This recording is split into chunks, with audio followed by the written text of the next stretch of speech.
राधे राधे दोस्तों। किसी गांव में एक जाट रहता था। खेती किसानी जिसका काम था और जमीन का बहुत बड़ा हिस्सा भी उसके पास था। रुपए पैसों की किसी बात की कोई कमी ना थी। जाट खेतों में जी तोड़ मेहनत करता और अच्छा खासा अन्न उगाता। जाट की फसल अब कट चुकी थी और अनाज घर आ गया था और अगली फसल की बुआई भी हो गई। अब वह फुर्सत में रहता सो ज्यादा समय घर पर ही बिताता था। उसका एक दिन किसी बात को लेकर जाट की घरवाली से लड़ाई हो गई।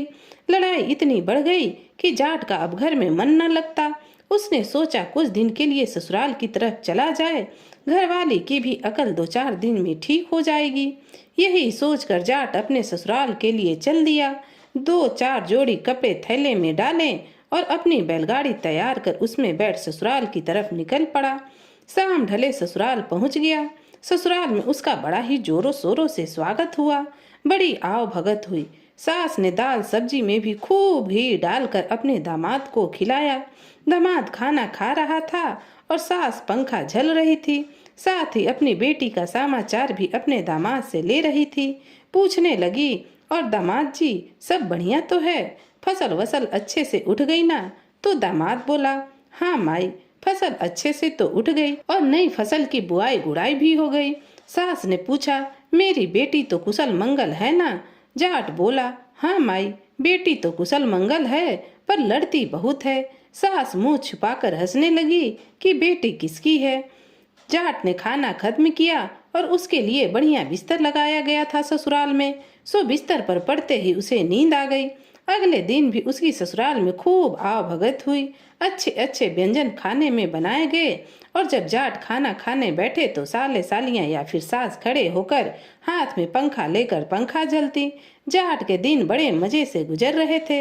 ऐसे ही उसे 5-6 दिन बीत गए। जाट की सास ने सोचा, आज जाए कल जाए, पर दामाद तो जा ही नहीं रहा। अब इसे बढ़िया बढ़िया पकवान भला कब तक बनाकर खिलाती रहूंगी। एक दिन सास ने सोचा, आज मैं इसको सरसों का साग और मक्के की रोटी खिलाती हूँ तो यह समझ जाएगा कि सास तुझसे परेशान हो गई है, इसलिए अब पक्के खाने से कच्चे पर आ गई है। सो यह यहाँ से चला जाएगा। पर जाट तो पूरा ढीठ था। वह भला जाने वाला कहाँ था। उसने साग रोटी भी बड़े चाव से खाई। सास ने उसके बिस्तर से दरी हटा दी और ऐसे ही खाट पर उसे सुला दिया। जाट तो फिर भी जाने का नाम न ले रहा था। साले ससुर सास सब परेशान हो गए। कहते हैं ना, 4 दिन जमाई और 4 दिन से ज्यादा रुक जाए तो जमाई जम बन जाता है। अब सास ने सोचा, जो भी घर में रूखा सूखा बनेगा वही इसको खिलाऊंगी, अलग से तो कुछ ना बनाऊंगी। दामाद जी ने तो परेशान ही करके रख दिया। पता नहीं कभी जाएगा, मेरी बेटी इसे कैसे झेलती होगी। सास के पास एक हांडी थी जिसमें वह घी रखती थी। कुत्ते बिल्ली के डर से उसे हमेशा छीके पर टांग कर रखती थी। सर्दियों के कारण हांडी में घी जम जाता था तो सास ने एक तरकीब लगाई। जब दामाद खाना खाने बैठे तो हांडी को उल्टा कर देती थी उसकी साग सब्जी में और थोड़ी देर बाद हटा लेती, तो इस तरह से जमा हुआ घी हांडी में ही रह जाता। एक बूंद भी दामाद की साग सब्जी में ना गिरता और कहती, खाओ लल्ला, खूब घी डालकर दिए हैं तुमको। ऐसा 2-4 दिन चला। जाट अपनी सास की चतुराई समझ चुका था। सो एक दिन सास के कहीं बाहर जाते ही उसने उस हांडी को छीके से उतारा और थोड़ी देर आग पर रख दिया। आग पर जैसे ही घी रखा, थोड़ी ही देर में घी पिघल गया। घी के पिघलते ही जाट ने फिर से हांडी उठाई और छीके पर टांग दी और बैठ गया। थोड़ी देर बाद ही सास घर आई। खाने का समय हो गया था, सो आज उसने खिचड़ी बनाई। कहाँ से रोज रोज सब्जी लाए। दामाद तो जाने का नाम ही न ले रहा था, सो आज इसे खिचड़ी ही बनाकर खिलाती हूँ। घर में कोई सब्जी भी नहीं है। सो सास ने खिचड़ी बनाई और थाली में परोस कर दामाद के आगे रख दी। फिर सास ने छीके से घी की हांडी उतारी और रोज की तरह थाली के ऊपर पलट दी। घी गर्म होकर पिघलने के कारण पूरा घी थाली में पलट गया। सास ने देखा तो सास की आंखें तो तन गई।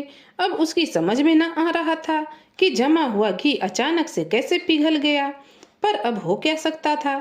सास ने सबसे छोटे बेटे को, जो कि 10 साल का था, अपने दामाद के साथ खाना खाने बिठा दिया और उसे अच्छे से समझा दिया कि सारा घी तू ही खा लेना, इसके पल्ले कुछ ना पड़ने देना। पर जाट भी पूरा चौकस बैठा था। जैसे ही साला बैठकर बराबर में खाने लगा, जाट ने घी अपनी तरफ सरकाना शुरू कर दिया। सास भी कम ना थी, अपने बेटे के पास बैठकर थाली में से घी अपने बेटे की तरफ हाथ से करते हुए बातों में उलझाने लगी और बोली, दामाद जी, हमारी बेटी को दुख ना देना, बड़े लाड प्यार से पाला है, देख रहे हो इस तरह से सूख इकट्ठे करके उसकी झोली में डाले हैं। और हाथ से पूरा घी अपने बेटे की तरफ इकट्ठा करके बता रही थी। सो जाट ने भी दिमाग लगाया और पूरी थाली में गोल गोल अपनी उंगली घुमाते हुए पूरा घी अपनी तरफ खींचते हुए बोला, सासू माँ आप बेफिक्र रहिए, मैं भी अपनी पत्नी को पूरे संसार के सुख इकट्ठे करके देने की कोशिश करूंगा। और घी इकट्ठा करता हुआ अपनी तरफ खींच लिया और उठा थाली मुंह से लगाकर पूरी खिचड़ी और घी एक ही सांस में पी गया। सास और साले खड़े उसका मुंह देखते रह गए। क्या कर सकते थे बेचारे। भला जाट ने खाली थाली नीचे रखी और जोर से डकार लेकर बिस्तर पर जा लेटा। अब वह लेटा सोच रहा था, बहुत परेशान कर लिया सास को, अब इसकी बेटी के पास चलते हैं। सुबह सुबह उठते ही जाट ने अपनी सास से कहा, अम्मा आज हम अपने घर को जाएंगे, बहुत दिन तुम लोगों के साथ रुक लिए। अम्मा सच बताएं, भगवान कसम बड़ा मजा आया तुम्हारे हाथ का खाना खा के, देखो हम पहले से ज्यादा मोटे हो गए हैं। पर अब हम अपने घर को जाएंगे, अम्मा आज हमें ना रोकना, बहुत दिनों से तुमने हमें रोक कर रखा है, अब हम ना रुकेंगे। सास बड़ी हैरान, भला मैंने कब इसे रोक कर रखा, मेरा पूरा घी खा गया, सारी साग सब्जी खत्म हो गई इसके चक्कर में, और यह बोल रहा है कि मैंने इतने दिन से इसे रोक कर रखा। पर यह सोचकर कि आज दामाद बाबू चले जाएंगे, सो वह अंदर ही अंदर बड़ी खुश भी हो रही थी। सो उसने आज बढ़िया बढ़िया पकवान फिर से बनाकर खिलाए। अब जाट जब चलने को हुआ तो 10 रुपए उसके हाथ पर रखकर सास ने उसको विदा किया। जाट रास्ते भर सोचता आ रहा था, यह भी खूब रही, सास को इतने दिन तक परेशान कर लिया, अब उसकी बेटी की भी अकल ठिकाने आ गई होगी, अब कुछ दिन वह मुझे भी बढ़िया बढ़िया पकवान बनाकर खिलाएगी, क्योंकि इतने बाद जो लौट रहा हूँ। हुआ भी वही। जैसे ही जाट घर पहुंचा, उसकी बीवी दौड़कर उसके पास आई और नाराज होते हुए बोली, ए जी, इतने दिन कहाँ आप गए थे, कहाँ चले गए थे हमें छोड़कर, भला किस घर में लड़ाई नहीं होती, ऐसे भी भला कोई घर छोड़कर जाता है। चलो आज मैं तुम्हारे लिए तुम्हारी पसंद का खाना बनाऊंगी, तुम्हें कचौड़ी पसंद है ना, दही के साथ कचौड़ी और खीर भी बनाऊंगी। इतना कहकर उसकी पत्नी ने खीर कचौड़ी बनाना शुरू कर दिया। इधर जाट चरपाई पर बैठा मंद मंद मुस्कुरा रहा था कि चलो कुछ दिन तो इसकी माँ को परेशान किया, अब 2-4 दिन इसे परेशान कर लेता हूँ, 2-4 दिन बाद यह भी रूखी सूखी पर आ जाएगी। मुस्कुराते हुए जाट ने खीर कचौड़ी का आनंद लिया और जाकर नरम बिस्तर पर लेट गया। कुछ दिन ऐसे मजे से बीते और फिर किसान अपने खेतों के काम में जुट गया। तो दोस्तों कहानी यहीं खत्म होती है। आपको कहानी कैसी लगी कमेंट करके जरूर बताइएगा। और अगर आप मेरे चैनल पर नए हैं तो ऐसी नई नई कहानियाँ सुनने के लिए मेरे चैनल को सब्सक्राइब भी कीजिएगा। तो फिर मिलती हूँ आपसे एक नई कहानी के साथ, तब तक के लिए राधे राधे।